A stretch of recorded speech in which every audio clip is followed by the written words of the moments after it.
This is the iPhone SE, and today you receive an official update to iOS 11. We've been covering the beta for a very long time here on the channel, but there is so many things to be found within this update, from the new control center to the new lock screen to the bold typeface fonts across the operating system. You're getting so much here, and this now has AR capabilities on pretty much all the iPhones with iOS 11. So this is my iPhone SE full review of iOS 11. That video is coming up right now. Let's go.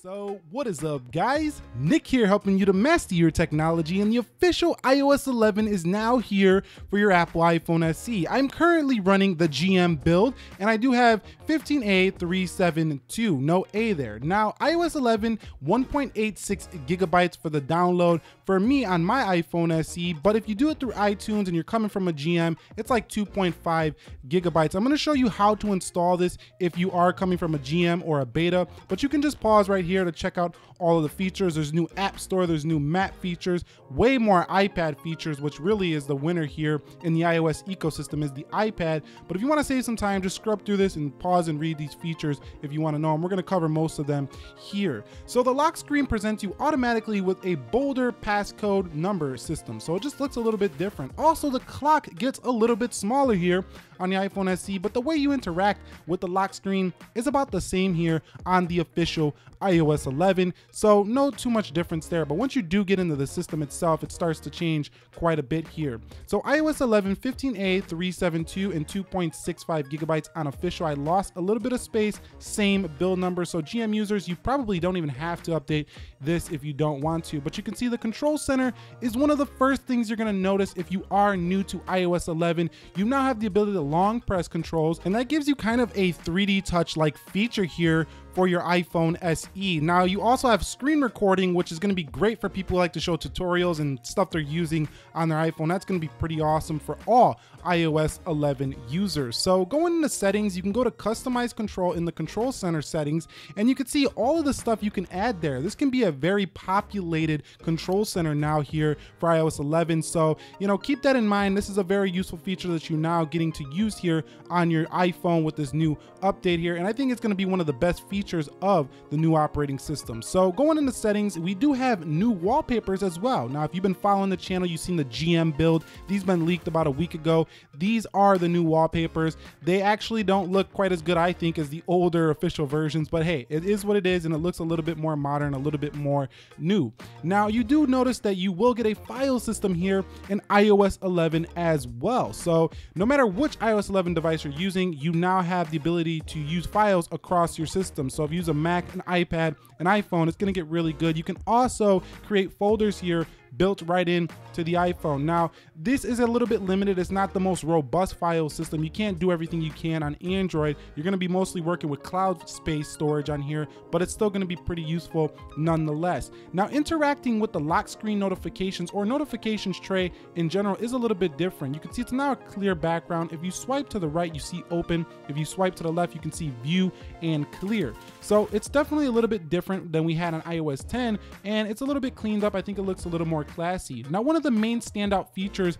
of the new operating system is App Store. So you can see App Store now gets really good for 4-inch screen users, because you can see the card view on the TV view is a lot bigger, and also the apps is just cleaned up. It looks better. If you go to the apps view, you can see everything's a little bit easier to read because of the bold type font faces. Update section, everything is super clean here. Also, there's an update for being easier to do reviews and read other people's reviews here on the iOS 11. So I think you guys are really going to enjoy what you do get here for iOS 11 when it comes to the App Store. You can see right here, so easy to read everything. And there's also a little bit of a change here when it comes to the dock on the iPhone SE. There's no longer text at the dock of your iPhone SE. You can see right there, it's gone. Some could say it's more minimalistic, it's more clean. I would agree with you, because if we look at iOS 10 here, you can see we have our numbers kind of squashed together and our letters squashed together at the bottom there.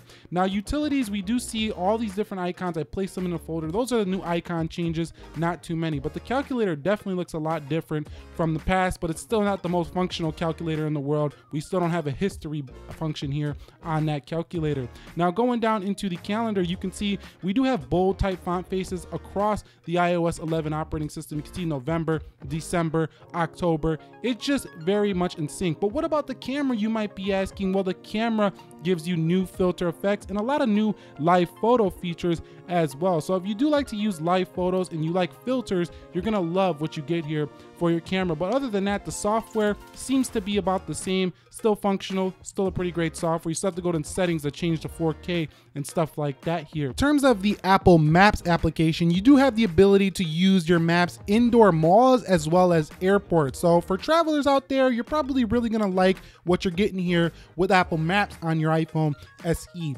Now, Do Not Disturb mode is also improved here within iOS 11. You have the ability to use this while driving, and this is supposed to decrease your distractions while driving, hopefully making the road a safer place for everyone. So I would definitely dive in and check that one out if you do drive a lot day to day.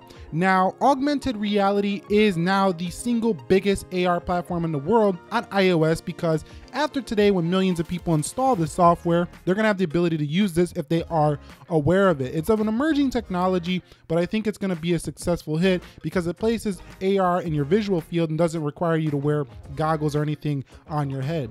Now, Siri also gets some updates. It looks a little bit more, cleaned up. It's got a more modern look. And also she's supposed to have a more natural language, or he, depending on which voice feedback you do use. Now, Apple Maps also has a little bit of a cleanup. It's a little bit visually more pleasing, as well as the new top story section here for iOS 11. So check out Apple News if you do read Apple News. I don't really read the news that much, but if you're into that whole thing, it's cleaned up here for you. It looks a little bit more modern, matches the operating system a little bit better.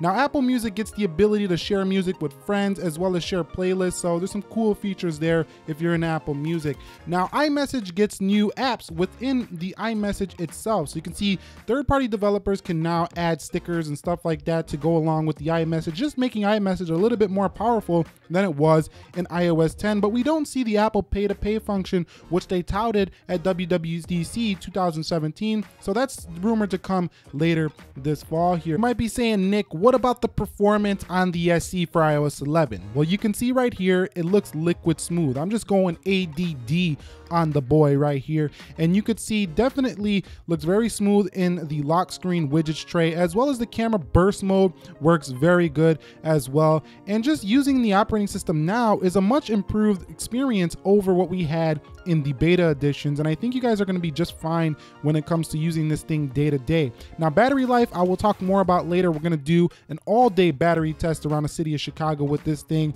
getting a real world look at that later this weekend, so stay tuned for that. But I think one area that is going to need to be improved is the third-party app support, because not everybody has updated their apps for this new system just yet, but the big players have already done so. Should you update your iPhone SE to iOS 11 at 1.86 gigabytes? Absolutely. You get plenty of new features and you get a much more modern, updated system. Found this video helpful? Hit the thumbs up for me. Nick here, helping you to master your technology. Be sure to be well. I will catch you all in the next episode. Subscribe if you are new, and peace.